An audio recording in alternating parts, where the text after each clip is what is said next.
नमस्कार, आप देख रहे हैं भारतवर्ष 17 और मैं हूं आपके साथ ज्योतिका। आइए रुक करते हैं फटाफट खबरों की ओर। भारतीय नौसेना के युद्धपोतों आईएनएस सूरत, आईएनएस नीलगिरी और आईएनएस बागवीर को बुधवार को नौसेना की गोदी में प्रधानमंत्री नरेंद्र मोदी की उपस्थिति में बल में शामिल किया गया। नौसेना ने तीनों बड़े युद्धपोतों के शामिल होने को एक ऐतिहासिक अवसर करार दिया है। इस दौरान पीएम मोदी ने कहा कि भारत एक प्रमुख समुद्री शक्ति बन रहा है। उत्तराखंड के मुख्यमंत्री पुष्कर सिंह धामी ने कहा, इससे अनेकों लोगों को रोजगार से जुड़ने का अवसर मिलेगा। इस क्षेत्र की प्रगति, उन्नति और विकास होगा। यहाँ बहुमंजिला पार्किंग एरिया बनाया जा रहा है। जोशीमठ के पुनर्विकास के लिए मैं प्रधानमंत्री और गृह मंत्री का धन्यवाद करना चाहता हूँ। उन्होंने हमें 1700 करोड़ रुपए की पुनर्निर्माण योजना की मंजूरी दी है। हमारी सरकार पलायन जैसी बड़ी समस्या के लिए संकल्पबद्ध होकर काम कर रही है। भाइयों बहनों, वो क्षेत्र हमारा काफी दिनों से रिसर्च चल रही थी, तो तपोवन के पास वो जगह मिली है और उसकी हम शुरुआत करने वाले हैं। उससे अनेक लोगों को रोजगार से जुड़ने का अवसर मिलेगा।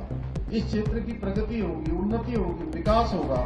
यहाँ पर बहुमंजिला पार्किंग एरिया बनाने के साथ ही औली से लेकर गोरसू तक रोपवे निर्माण की दिशा में भी अनेक प्रयास किए जा रहे हैं। इसके अलावा जोशीमठ के पुनर्विकास के लिए मैं आदरणीय प्रधानमंत्री जी का, हमारे गृह मंत्री जी का धन्यवाद करना चाहता हूं कि उन्होंने 1700 करोड़ रुपए की रिकवरी एवं रिकंस्ट्रक्शन योजना की मंजूरी हमको भारत सरकार से प्राप्त हो गई है और जिस पर जल्दी ही कार्य प्रारंभ हो जाएगा। और शैलेंद्र भाई, जब मैं उस समय आपदा आई थी,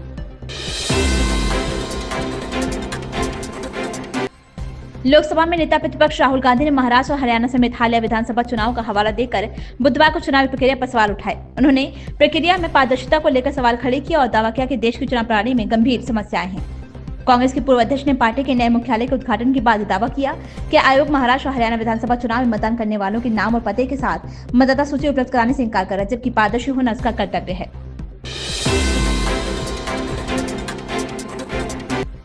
लोकसभा में नेता प्रतिपक्ष राहुल गांधी ने महाराष्ट्र और हरियाणा समेत हालिया विधानसभा चुनाव का हवाला देकर बुधवार को चुनावी प्रक्रिया पर सवाल उठाए। उन्होंने प्रक्रिया में पारदर्शिता को लेकर सवाल खड़े किया और दावा किया कि देश की चुनाव प्रणाली में गंभीर समस्याएं हैं।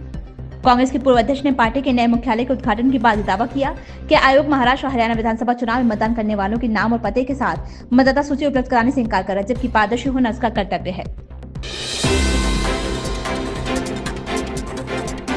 बसपा प्रमुख मायावती ने कहा, मैं अपने जन्मदिन के संबंध में ये कहना चाहूंगी कि नववर्ष के पहले महीने में यानी दिनांक 15 जनवरी को पूरे देश भर में पार्टी के लोग मेरे जन्मदिन जन कल्याणकारी दिवस के तौर पर मनाते हैं। इस दौरान वे उन जन कल्याणकारी योजनाओं के बारे में लोगों को बताते हैं जिन्हें प्रदेश में 4 बार रही हमारी सरकार के कार्यकाल के दौरान लागू किया गया है।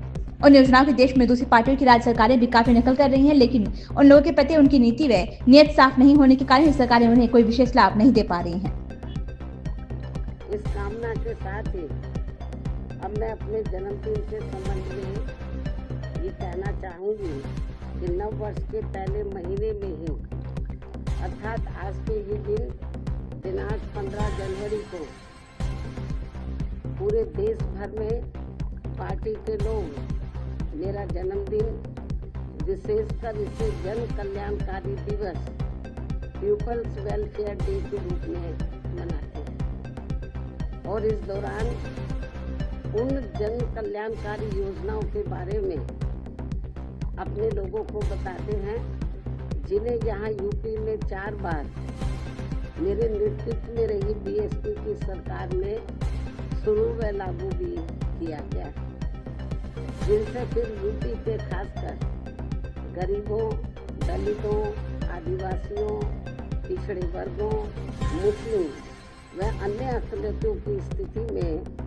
काफी कुछ बदलाव भी आया है, सुधार भी आया है और अब उन योजनाओं की देश में दूसरी पार्टियों की राज्य सरकारें भी काफी नकल कर रही हैं, लेकिन इन लोगों के प्रति उनकी नीति व नियत साफ नहीं होने की वजह से फिर ये सरकारें इन्हें कोई विशेष लाभ नहीं दे पा रही है।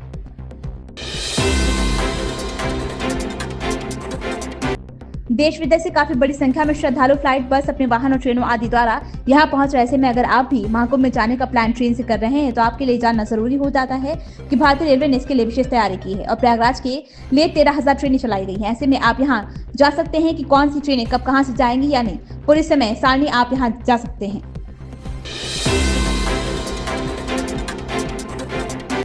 भारत की युवा सलामी बल्लेबाज प्रतिका रावल ने आयरलैंड के खिलाफ तीसरे वनडे मैच में शतक लगा दिया है। प्रतिका का वनडे करियर का यह पहला शतक है। इससे पहले अनुभवी बल्लेबाज स्मृति मंधाना ने भी शतकीय पारी खेली थी।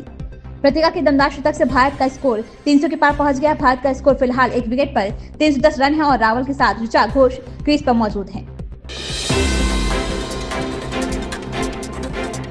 कांग्रेस संसदीय दल के अध्यक्ष सोनिया गांधी ने पार्टी अध्यक्ष मल्लिकार्जुन खड़गे, लोकसभा में विपक्ष के नेता राहुल गांधी और पार्टी के अन्य प्रमुख नेताओं की उपस्थिति में नई पार्टी मुख्यालय का उद्घाटन किया। पिछले करीब 5 दशक से पार्टी का मुख्यालय 24 अकबर रोड था। अब मुख्य विपक्षी दल का नया मुख्यालय 9A कोटला मार्ग पर बनाया गया है। कांग्रेस और लोकसभा में विपक्ष के नेता राहुल गांधी ने आरएसएस प्रमुख मोहन भागवत की सरकार और चुनाव आयोग पर हमला बोला। उन्होंने कहा कि मोहन भागवत ने संविधान पर हमला किया, ये देशद्रोह और संविधान का अपमान है। उन्होंने कहा कि चुनाव आयोग का कर्तव्य है कि वे पारदर्शिता के साथ चुनाव कराएं, आयोग का दायित्व है। बसपा की राष्ट्रीय अध्यक्ष मायावती का बुधवार को जन्मदिन है। पार्टी कार्यकर्ता जन कल्याणकारी दिवस के रूप में मनाएंगे। इस दौरान जिला स्तर पर विचार गोष्ठियों का आयोजन होगा। वहीं मायावती मॉल एवेन्यू स्थित पार्टी के प्रदेश कार्यालय पर देश के राजनीतिक हालात पर कार्यकर्ताओं के साथ और समर्थकों के लिए संदेश जारी करेंगे। इसके बाद वे अपनी पुस्तक में संघर्ष में जीवन एवं बसपा मूवमेंट का सफरनामा भाग 20 ब्लू बुक के हिंदी और अंग्रेजी संस्करण का विमोचन भी करेंगी। इन खबरों में बस इतना ही। बने रहिए भारतवर्ष 17 के साथ।